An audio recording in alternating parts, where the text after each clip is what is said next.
பிதாவாகிய தேவனை தோத்தரிக்கிறேன். இந்த நாளிலும் உங்களோடு தேவனுடைய வார்த்தைகளை பகிர்ந்து கொள்வதற்கு ஆண்டவர் கொடுத்த நல்ல சாக்கியத்தை நினைத்து ஆண்டவருக்கு நான் நன்றி செலுத்துகிறேன். நாம் ஜெபித்து தேவனுடைய வார்த்தைக்கு நேராக கடந்து செல்வோம். கிருபை நிறைந்த எங்கள் அன்பின் ஆண்டவரே, கிருபையாக கல்வாரியிலே உம்முடைய அன்பை எங்களுக்கு வெளிப்படுத்தி அந்த அன்பினால் எங்களை உம்மோடு ஈர்த்து கொண்டவரே, நாங்கள் உமக்கு நன்றி செலுத்துகிறோம். உம்முடைய அன்பை மட்டும் நாங்கள் புரிந்து கொள்ளவில்லை என்றால் அன்புக்காக ஏங்கி தவிக்கிற மக்களாக நாங்கள் இருந்திருப்போம். அந்த அன்பினால் ஆண்டவரே, எங்களுடைய உள்ளங்கள் எப்பொழுதும் பூரிப்பாய் உம்மில் மகிழக்கூடிய கிருபைகளினால் எங்களை வழிநடத்துகிறவரே, உமக்கு நாங்கள் நன்றி செலுத்துகிறோம். இந்த வேளையிலும் எங்களோடு எப்படிப்பட்ட காரியங்களை பேச நீர் விரும்புகின்றீரோ அப்படிப்பட்ட காரியங்களை நாங்கள் புரிந்து கொள்ளும் வண்ணம் நீர் எங்களோடு பேசுவதற்கு நீர் எங்களுக்கு பலன் தாரும். அதை புரிந்து கொள்ளக்கூடிய ஞானம் தாரும். தெளிவாக நாங்கள் அதை கேட்கக்கூடிய கிருபைகளை தந்து வழிநடத்தும். உடைய வார்த்தைகள் விடுதலையோடு கடந்து வருவதாக. உடைய வார்த்தைகளுக்கு விரோதமாக இருக்கிற பொல்லாத கிரியைகளை உயிர்த்தெழுந்த இயேசுவின் நாமத்திலே கடிந்து ஜெபிக்கிறேன். கிருபையும் இரக்கமும் கூட இருக்கட்டும்.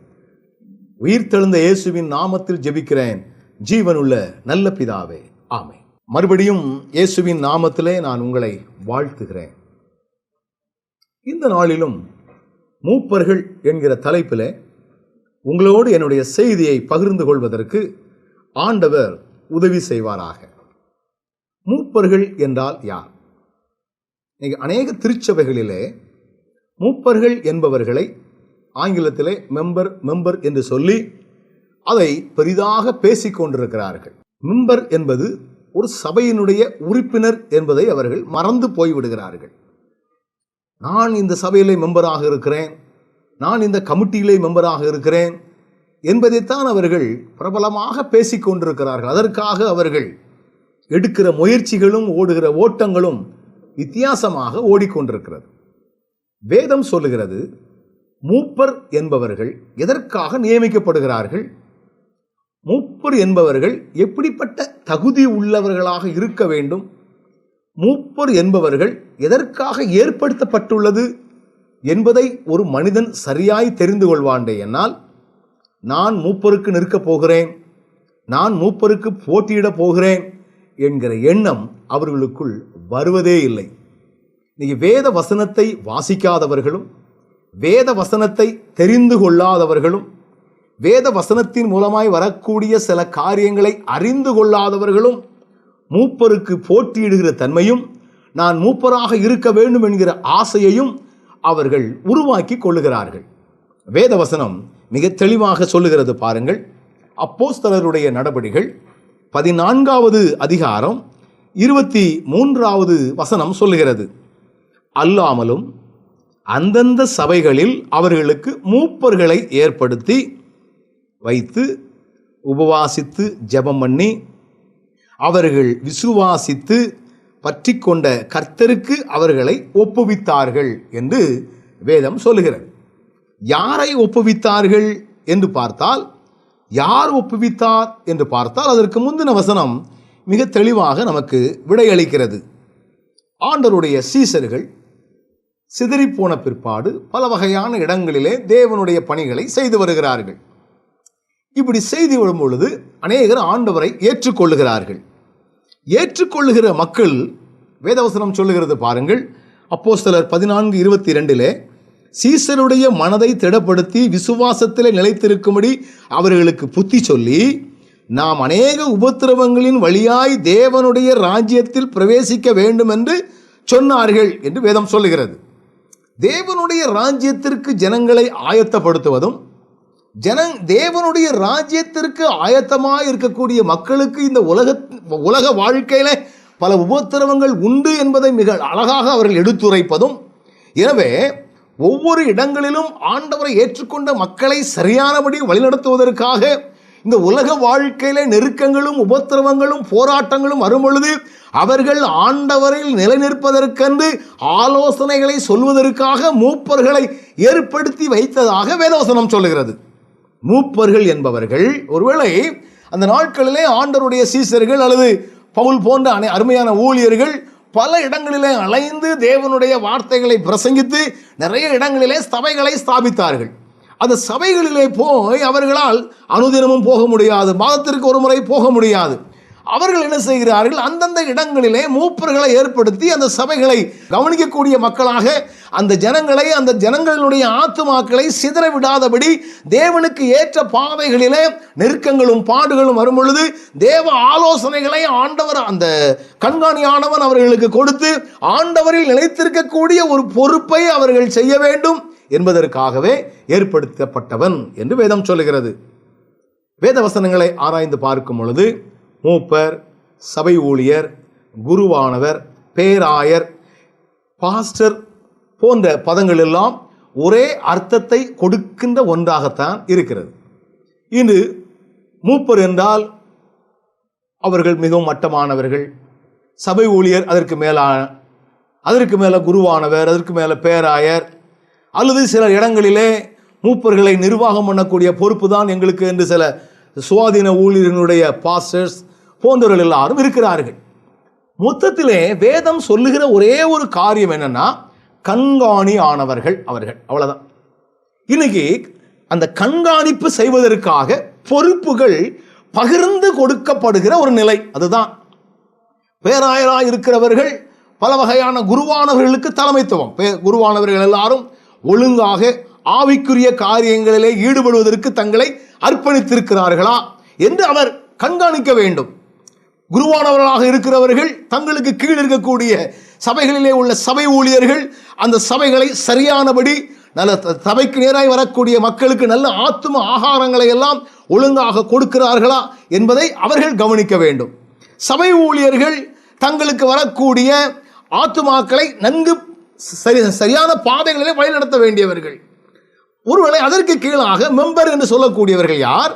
இந்த சபை ஊழியரோடு இணைந்து ஆவிக்குரிய காரியங்களிலே பல வகையான பொறுப்புகளை எடுத்துக்கொண்டு அந்த திருச்சபையினுடைய வளர்ச்சிக்காக அந்த பொறுப்புகள் அவர்களுக்கு கொடுக்கப்படுகிறது. அந்த வேதத்திலே இப்படிப்பட்ட கண்காணியாய் இருக்க வேண்டியவர்களுடைய தகுதிகள் என்ன அப்படின்னு பார்த்தால், இப்பொழுது திருச்சபையிலே வைத்திருக்கக்கூடிய தகுதிக்கும் வேதம் சொல்லக்கூடிய தகுதிக்கும் ரொம்ப வித்தியாசம் இருக்கிறது. இப்பொழுது திருச்சபையிலே வைக்கக்கூடிய தகுதி என்ன? நிறைய காணிக்கை கொடுக்கிறவனா இருக்கணும்.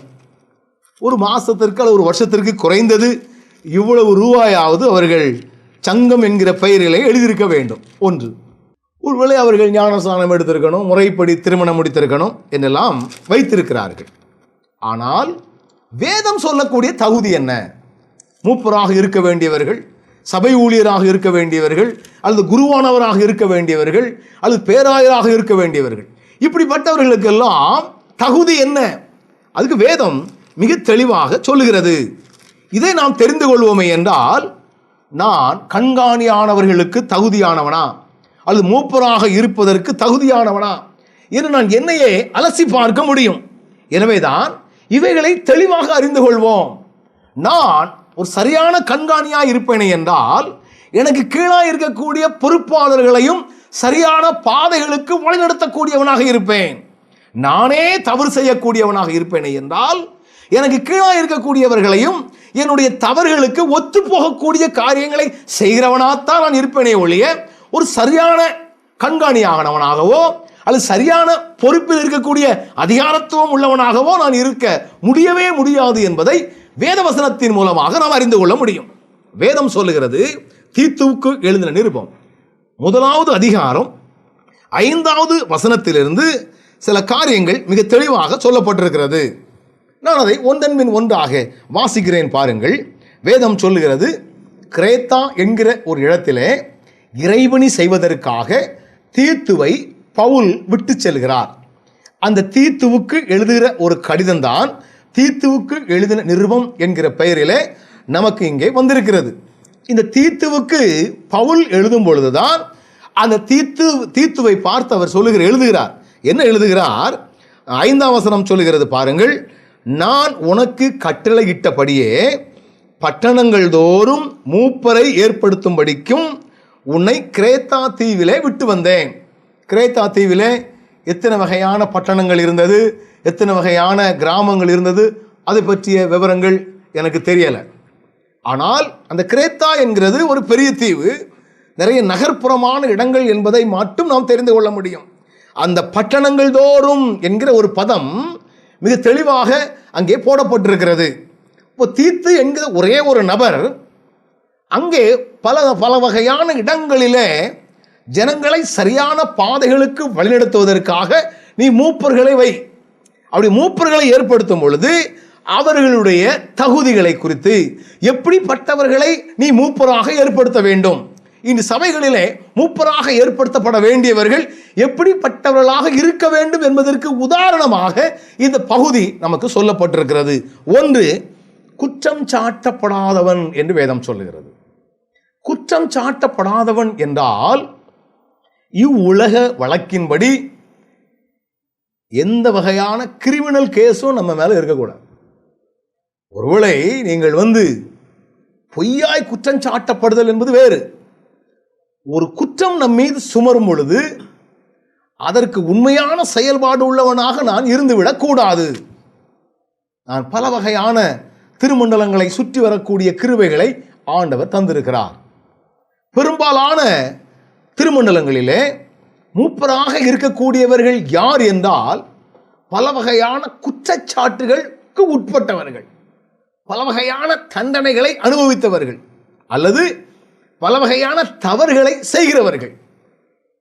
என கண்பானவர்களே, நீங்கள் மூப்பராக இருக்க விரும்பினால் உங்கள் மீது எந்த குற்றமும் இல்லாதபடிக்கு நீங்கள் உங்களை இதுவரைக்கும் காத்திருக்க வேண்டும்.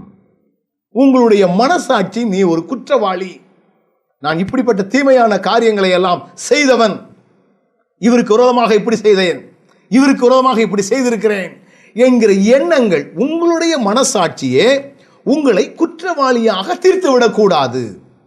இப்படிப்பட்டவர்களாக நீங்கள் இருக்க வேண்டும் என்று இந்த வேதவசனம் மிக தெளிவாக சொல்லுகிறது.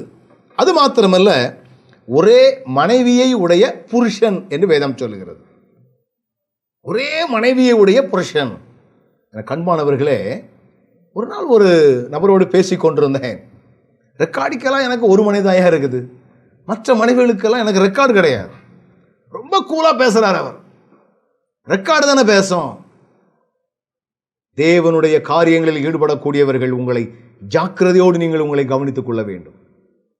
தேவனுடைய காரியம், தேவனுடைய சபையிலே மூப்பராக பொறுப்பெடுக்கக்கூடியவர்கள் அல்லது மூப்பராக இருக்க வேண்டும் என்று விரும்புகிறவர்கள் ஒருவேளை ஏனோ தானோ என்று தேவ வசனங்களுக்கு விரோதமான காரியங்களை துணிகரமாக செய்ய நீங்கள் முற்படுவீர்களே என்றால் தேவனுடைய சாபம் அப்படிப்பட்டவர்களுடைய வீட்டிலே துவங்கும் என்று வேதவசனம் சொல்கிறது.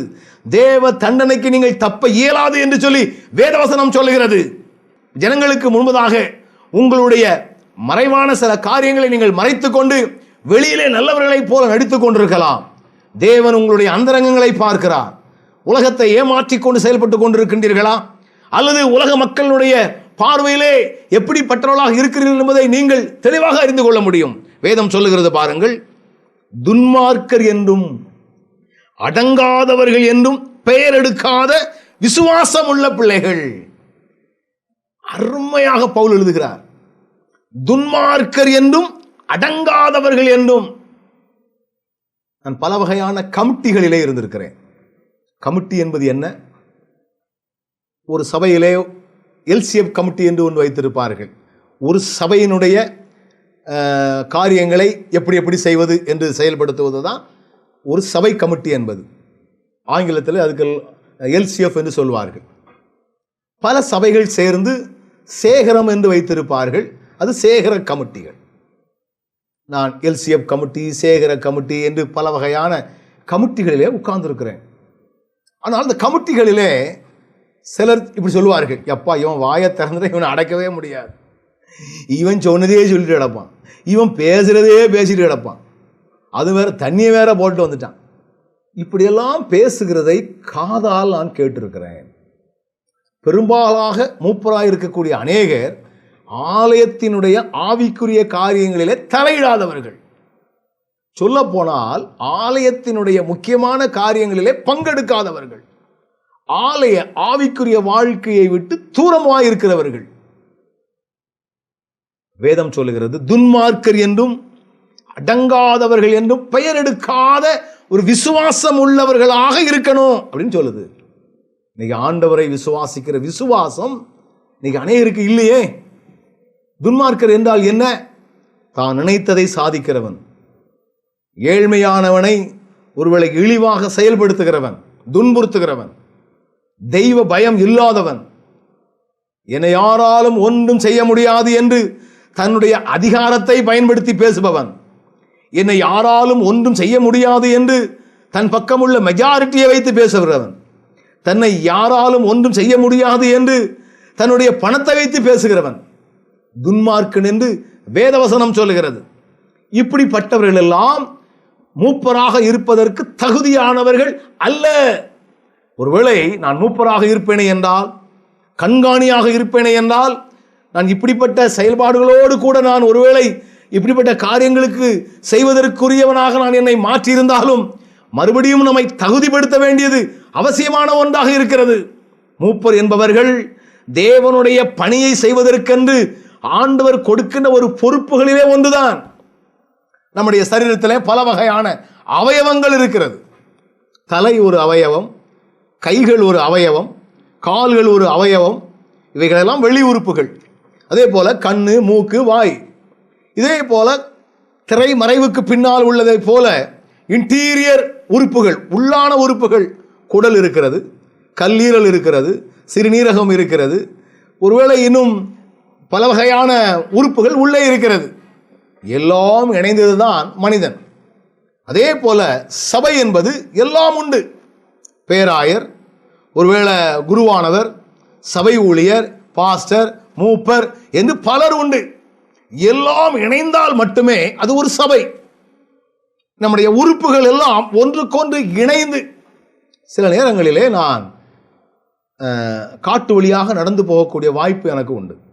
அப்படி போகும்பொழுது திடீரென்று கல் தட்டிவிட்டால் அல்லது ஒரு முள் குத்தி விட்டால், காலில் தானே குத்தி இருக்குது, அப்படி என்று மற்ற உறுப்புகள் சும்மா இருப்பதில்லை, அப்படியே சன்னாகி நின்று அந்த முள்ளை பிடுங்குவதற்கு ஒரு கை பயன்படுத்தும். மற்ற உறுப்புகளும் ஒரு உறுப்புக்கு ஒரு பாதிப்பு என்றால் அதை உதவி செய்வதற்கு இன்னொரு உறுப்பு ஆயத்தமாக இருக்கிறது. அதை போலத்தான் திருச்சபையிலும் பல வகையான பொறுப்புகளிலே மூப்பர் என்கிற ஒரு பொறுப்பு. இந்த எந்த பொறுப்புகளுக்காக இருந்தாலும் நாம் தகுதிப்படுத்திக் கொள்ள வேண்டியது இப்படிப்பட்ட ஒரு காரியங்கள்.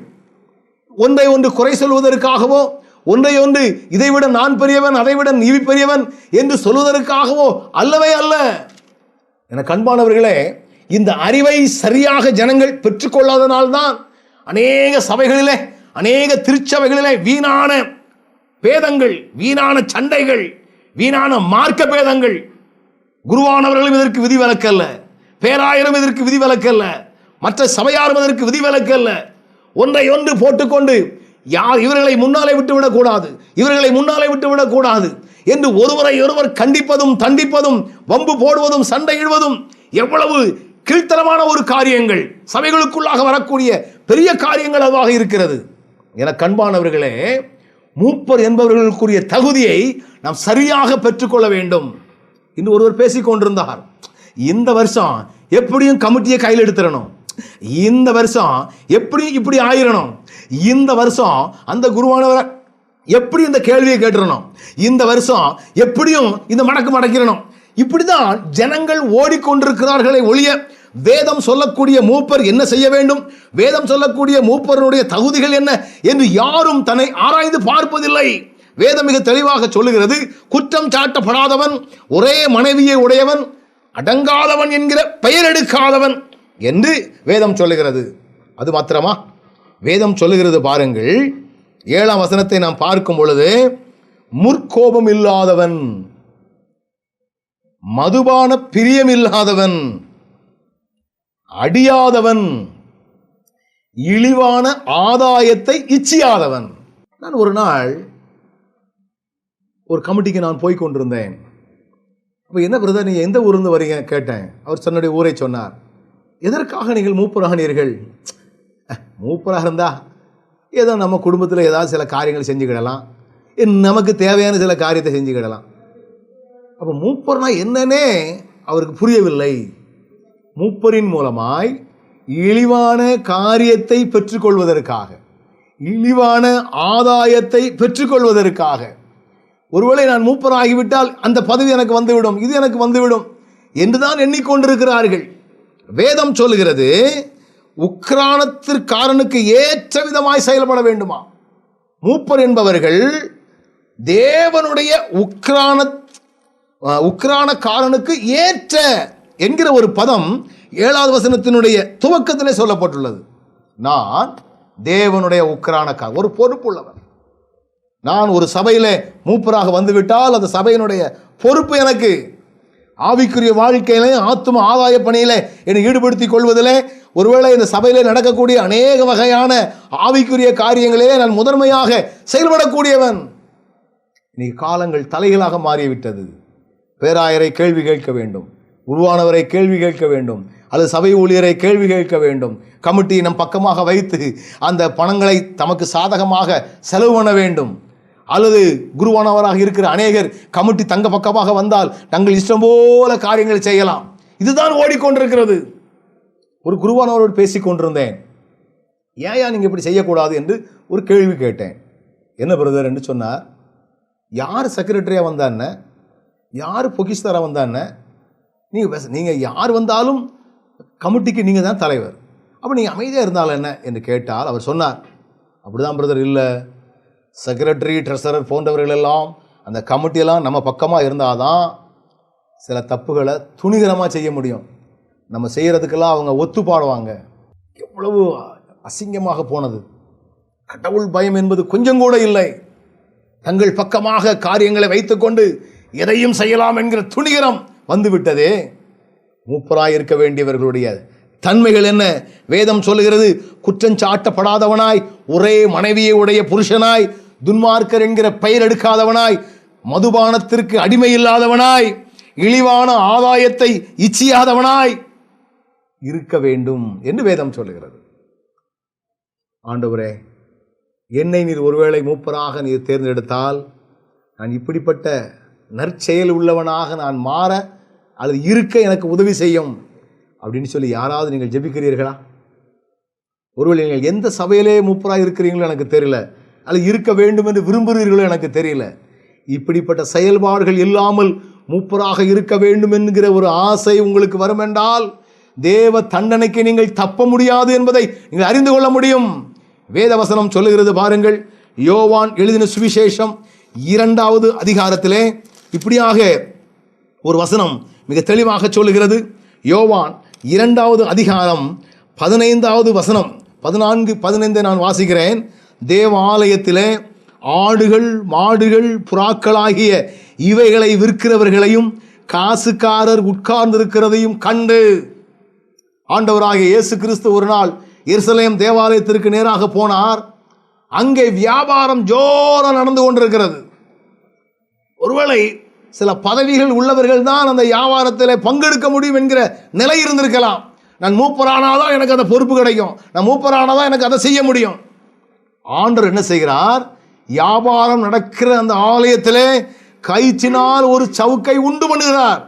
அங்கே அருகில் கிடக்கிற ஒரு சவுக்கை எடுத்து என்று அல்ல, அவராகவே சவுக்கை உண்டு பண்ணுவதற்கு நேரத்தை எடுத்து சிரத்தை எடுத்து உண்டு பண்ணி, வேதம் சொல்லுகிறது காசுக்காரருடைய காசுகளை கொட்டி பலகைகளை கவிழ்த்து போட்டு தேவாலயத்திற்கு புறம்பே அவர்களை துரத்திவிட்டு என்று வேதம் சொல்லுகிறது. தேவனுடைய ஆலயம் என்பது ஆண்டவரை மகிமைப்படுத்துவதற்காக கொடுக்கப்படுகிற ஒரு இடம். ஆண்டவரை மகிமைப்படுத்துவதற்காக கொடுக்கப்படுகிற பொறுப்பு தான் மூப்பர் என்கிற ஒரு பொறுப்பு. இதை ஒருவேளை இழிவான ஆதாயத்திற்காக நான் இந்த பொறுப்புக்கு வந்துவிட்டால் நான் இப்படிப்பட்ட லாபகரமான சில காரியங்கள் எல்லாம் எனக்கு உண்டு என்கிற நோக்கத்தோடு நீங்கள் செயல்பட முற்படுவீர்களே என்றால் வேதம் சொல்லுகிறது ஆண்டவர் அப்படிப்பட்டவர்களை சவுக்கை உண்டு பண்ணி கவிழ்த்து போடுவார். கவனமாக உங்கள் வாழ்க்கையை நீங்கள் சீர்படுத்திக் கொள்ளுங்கள். ஆண்டவரே, நீர் என்னை மூப்பராக நீர் என்னை தேர்ந்தெடுக்க விரும்பினார். நான் முழங்கால் படியிடக்கூடிய மக்களாய் இறைவனுக்கு என்னால் என்னென்ன உதவிகளை செய்ய முடியுமோ அவைகளையெல்லாம் செய்யக்கூடியவர்களாக நீர் என்னை மாற்றும். ஒரு நாள் ஒரு குருவானவரோடு பேசிக் கொண்டிருந்தேன். அவர் என்னை பார்த்து மகிழ்ச்சியோடு சொன்னார், பிரதர், இந்த வருஷத்தில் நான் பிரச்சனை இல்லாமல் எலெக்ஷனை முடிச்சிட்டேன் அப்படின்னாரு. எப்படி ஐயா முடிச்சிங்கன்னு சொல்லி கேட்டேன். அவர் சொன்னார், எங்கள் ஊரில் மொத்தம் 7 மெம்பர் உண்டு. எலெக்ஷன் வச்சாச்சுன்னா பயங்கரமான போட்டி வரும். இப்போ எலெக்ஷன் வைக்காமல் என்ன செய்யலான்னு பார்த்தேன். அப்படியே என் கண்ணு என் இருதயம் அந்த அப்படியே ஒவ்வொரு குடும்பத்தையாக சுற்றி வந்துச்சுது. மொத்தத்தில் பார்த்திங்கன்னா 7 குடும்பம். அந்த 7 குடும்பத்தை சுற்றி தான் அந்த பொதுவாக 7 குடும்பங்கள், அதில் அண்ணன் தம்பி சித்தப்பா பெரியப்பா என்று பார்த்தால் இப்படி ஒவ்வொரு குடும்பத்தில் 7 வகையான குடும்பம் இருந்துச்சுது. ஒரு நாள் ஒரு அறிவிப்பு கொடுத்துட்டேன், நம்ம கோயிலில் மொத்தம் 7 குடும்பத்தை சார்ந்தவர்கள் இருக்கிறீங்க, ஒரு குடும்பத்துக்கு ஒரு மூப்பரை நீங்களே தெரிஞ்சு எடுத்துகிட்டு வாங்க. அவன் கோயிலுக்கு வந்தாலும் சரி வராட்டாலும் சரி, குடிகாரனாக இருந்தாலும் சரி இருக்காட்டாலும் சரி, முட்டு போட்டாலும் சரி போடாட்டாலும் சரி, ஒரு குடும்பத்திற்கு ஒரு மூப்பனை நீங்களே தெரிவு செய்யுங்கள் என்று அறிவிப்பை கொடுத்தேன். மக்களுக்கு ரொம்ப பிடிச்சி போச்சு. ஏன் நம்ம குடும்பத்தில் ஒருத்தன் வாராய்யா என்று சொல்லி அவர்களையே தேர்வு செய்து பெயரை கொண்டு வைத்தார்கள். அந்த வருஷம் எலெக்ஷனே இல்லையா. நொந்து போனேன் நான். வேதம் சொல்லுகிறது மதுபான பிரியம் இருக்கக்கூடாது அப்படின்னு, குற்றஞ்சாட்டப்படாதவனாக இருக்கணும்னு சொல்லி, இழிவான ஆதாயத்திற்குரிய எண்ணம் இல்லாதவனாக இருக்க வேண்டும் என்று சொல்லி. ஆனால் நடைமுறைகளோ ரொம்ப வித்தியாசம். எனக்கு அன்பானவர்களே, நம் ஜாக்கிரதையோடு நம்முடைய திருச்சபைகளில் இருக்கக்கூடிய காரியங்களை கவனித்து, ஆண்டவரே நான் இழிவான காரியங்களை செய்வதற்கு என்னை விலக்கி காத்துக்கொள்ளும் என்கிற ஒரு செயல்பாடுள்ள ஒரு எண்ணங்கள் நமக்கு வரட்டும். மூப்பராக யாரெல்லாம் இருக்க வேண்டும் என்று விரும்புகின்றார்களோ அவர்களெல்லாம் இப்படிப்பட்ட ஒரு செயல்பாடு உள்ள மக்களாக இருக்க ஆண்டவரே நீர் உதவி செய்யும் என்று சொல்லி மன்றாடுவோம். ஒருவேளை தன்னுடைய கணவர் இதற்கென்று தீவிரமாக செயல்படுவார் என்றால் தேவ தண்டனைக்கு தப்ப இயலாது என்று சொல்லி அவர்களுக்காக அவர்களுடைய சொந்த சரீரமாகிய மனைவி அதற்காக நாம் பாரத்தோடு ஜெபிக்க வேண்டியது அவசியம். இப்படிப்பட்ட காரியங்கள் நிகழ்ந்தால் திருச்சபையிலே பிரச்சனைகள் வருவதற்கு வழி இல்லை. அன்பை தவிர வேறு எதுவும் அங்கே முக்கியமான ஒன்றாக இருக்க வாய்ப்பு இல்லை. அவனை விட்டுறக்கூடாது இவனை விட்டுறக்கூடாது என்கிற எண்ணங்கள் தான் வந்து கொண்டிருக்கிறது. ஆண்டவரே எங்கள் வாழ்க்கையிலே நாங்கள் மிகுந்த ஜாக்கிரதையோடு காணப்படக்கூடிய கிருபைகளை தாரும் என்கிற சிந்தையோடு கூட நாம் செயல்படுவோமா? நம் கண்களை மூடி ஜெபம் செய்ய போகிறோம். ஆண்டவரே, மூப்பராக நாங்கள் தேர்வு செய்யப்பட்டால் எங்கள் வாழ்க்கைகள் இப்படியெல்லாம் இருக்க எங்களுக்கு உதவி செய்யும் என்கிற சிந்தையோடு கூட நாம் செயல்படுவோம். நல்ல ஆண்டவரே, எங்களோடு பேசின நம்முடைய வார்த்தைகளுக்காக நாங்கள் உமக்கு நன்றி செலுத்துகிறோம். ஆண்டவரே, மூப்பர்கள் எப்படியெல்லாம் இருக்கணும், எதற்காக அவர்களை தேர்வு செய்து வைத்திருக்கிறீர், மூப்பராக ஏற்படுத்தப்படுவதற்கு காரணங்கள் என்ன என்பன போன்ற அநேக காரியங்களை எங்களுக்கு விளக்கி காட்டினீர். இதை அறிந்த நாங்கள் மிகுந்த ஜாக்கிரதையோடு எங்கள் வாழ்வை எப்பொழுதும் காத்துக்கொள்வதற்கு தேவையான கிருபைகளை தாரும். வார்த்தைகளை கேட்ட பிள்ளைகள் வேத வசனத்தின் மூலமாக தங்களை செப்பனிட்டுக் கொள்ள உதவி செய்தரலும். கிருபையும் இரக்கமும் கூட இருக்கட்டும். இயேசுவின் நாமத்தில் ஜெபிக்கிறோம் ஜீவனுள்ள நல்ல பிதாவே, ஆமென்.